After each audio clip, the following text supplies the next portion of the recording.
What's going on, Port fans? Welcome back to another video on my channel. Today we're going to preview Port Adelaide versus Hawthorn for round 11 of the 2018 season. Just about halfway through already. So let's have a look and see what this big clash is going to bring for us this weekend.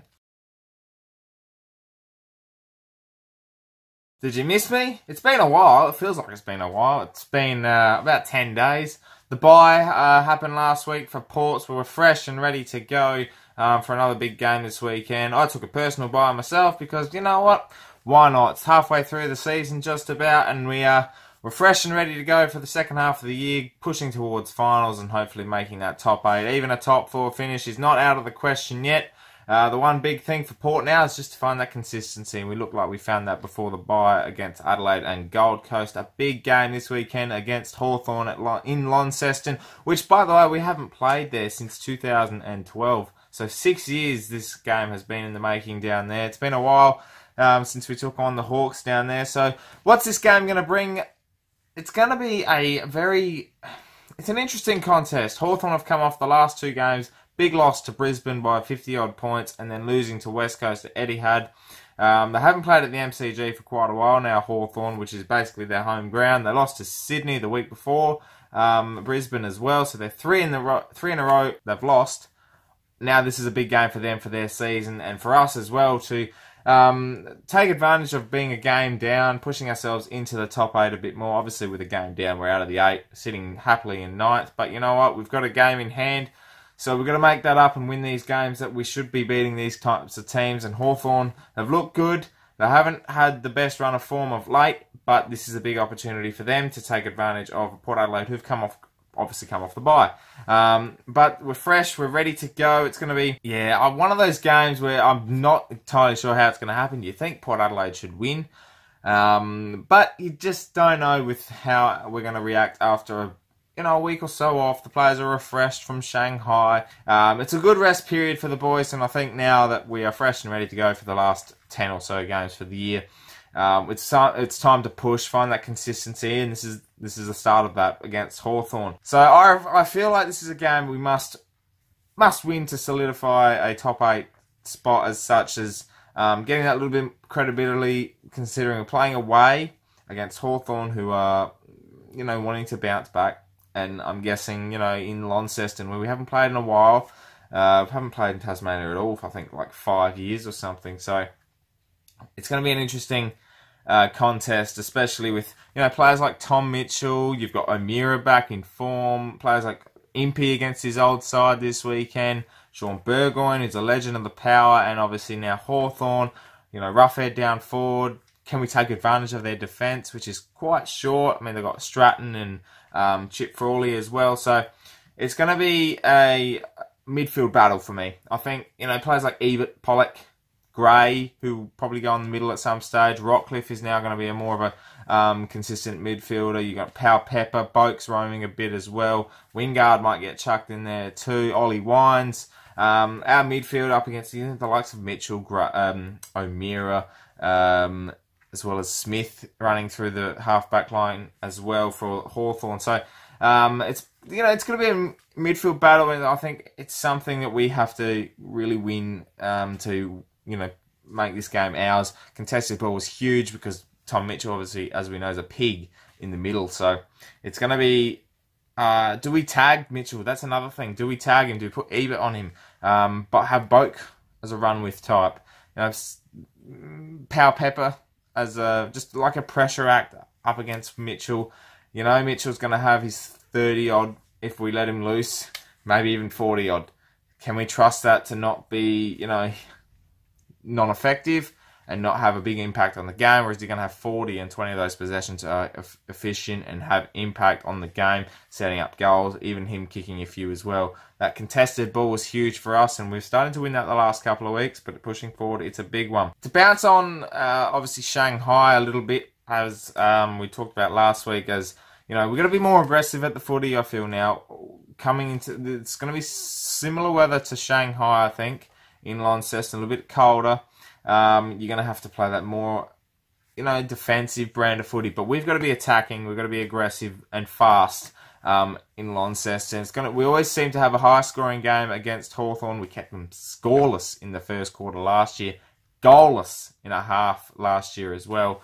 So I feel that now this is a little bit different. They've gained a couple of players, Hawthorn. They're going to be a little bit more potent across the game. It's something that we need to be more effective at having shots on goal. We've got to kick straight, hitting our targets, playing that kick to kick. None of this more handball stuff. Really find that balance between the kick and handball ratio and just attack the goal square and really, give players like Charlie Dixon a chance. Just bring Jack Watts into the game a bit more. We know he hasn't played his best footy.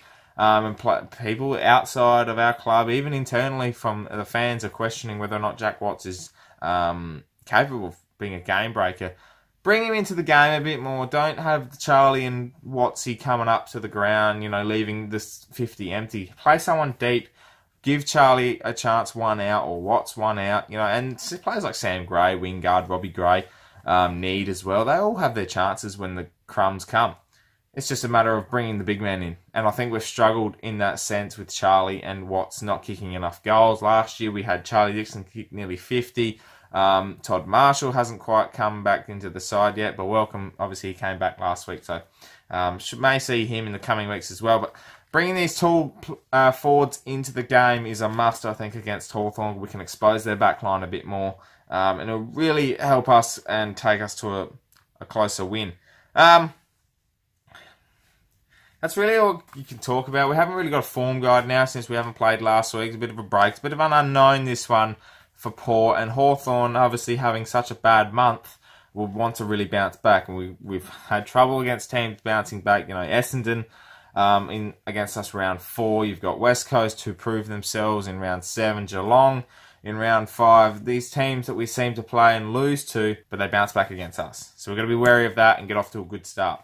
Other than that, I think we're going to be in good stead, and we haven't got any major injuries. It's going to be a massive game in Launceston, and I'm sure we'll be all tuning in and eager to see Port Adelaide finally back, because I tell you what, having a weekend of footy without Port Adelaide is one of the worst things I could wish on anyone that is a Port fan, because that was absolutely the most boring weekend I've ever had without my boys. And I can't really comprehend how much I really miss them. It's that bad. Just a quick couple of things as well before I move on to the predictions. Obviously, this weekend is Indigenous round, so we're celebrating our Indigenous culture with our 10, I think it is, Indigenous players. Paddy Ryder has designed the Guernsey. It's a phenomenal looking Guernsey. I think almost up there as one of the best we've had ever. It's that good, representing Indigenous players and our culture and the wonderful community stuff that our club does. Out in the community with all the Indigenous stars that are going around at the moment in local footy, and all the communities and cultures as well, celebrating different lands and stuff like that as well. So credit to the club on that one. It's going to be a great weekend. We'll celebrate that as well at Adelaide Oval the week after on Friday night against the Tigers as well. So changes for the weekend. I can't see anyone getting changed in or out. The Magpies last weekend were deplorable, to say the least. I can't really see anyone coming in. ThePear didn't really put his hand up. He played quite well, but nothing really to say, here I am, put me in the team this week. Jack Trengo keeps his form guide, consistent level quite well, so he might get a chance, but I can't see any changes this week for Port, having the same team against Hawthorn this week as we did against Gold Coast and Shanghai. Predictions for the weekend, Port fans. Let me know in the comments below what you think will happen this weekend against Hawthorn. We have beaten them quite a few times. We've got the measure on the Hawks as of late. So another good game I feel that will happen this week. Port by 37, 6 goals against a team that's really struggling now after having a good start. And I think Hawthorn are now almost becoming damaged goods. And really struggling this year, so in the last month. So I feel Port will win quite easily in the end. Tom Rockcliffe will have another good performance, I feel. Best on ground. Him or Chad Wingard, I think, need to stand up. And maybe Charlie Dixon might kick a bag. Seems to play quite well against the Hawks. So fingers crossed for him that he gets the job done. Thank you very much for watching this preview, Port fans. It's finally good to be back producing content for you guys. So tune in every week from now on to the end of the season. Plenty more Port Adelaide content to come. Thank you very much for tuning in on Spreaker if you're listening through Port Fan Radio. The link is in the description below for if you'd like to listen to me and not watch me. But you know what? Looking at me is a lot better than listening to me, I think, anyway. Subscribe to the channel if you are new for plenty more Port Adelaide content coming out on a weekly basis. As I said before, plenty of Port Adelaide reviews, previews, vlogs, and stuff with the players as well as they come to hand. So tune in for that. And also the Porches podcast, 8 PM every Wednesday night. Make sure you tune in on Spreaker, thanks to Port Fan Radio. My name is Anthony, Port fans. Thank you very much for watching, as I keep saying. And as per usual, can the pair.